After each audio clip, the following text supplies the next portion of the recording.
اللہ تبارک و تعالیٰ کی بارگاہ میں اللہ تعالیٰ ہمیں اور آپ کو ان تمام باتوں پر عمل کرنے کی توفیق عطا فرما. سرکار غوث اعظم رضی اللہ تعالیٰ عنہ سے سچی عقیدت و محبت کرنے کی توفیق عطا فرما. اعلان سماعت فرما دیجیے.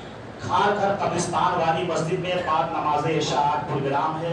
وہاں پر حضرت علامہ مولانا الحاج قاری رضوان صاحب تشریف لا رہے ہیں اور دیگر علماء کرام تشریف لائیں گے. آپ تمام حضرات سے گزارش ہے اس جلسے میں جا کر شرکت فرما کر کے ثواب دارین سے مالا مال ہو. اور نیاز کا بھی اہتمام کیا گیا ہے. کل 11ویں شریف ہے. آپ حضرات اپنے گھروں میں بھی نیاز کا اہتمام کریں. وقت نہیں ہے ورنہ میں آپ کو کچھ اور بتاتا. اللہ تعالیٰ کی بارگاہ میں دعا اللہ تعالیٰ ہماری اس گفتگو کو قبول فرما دے.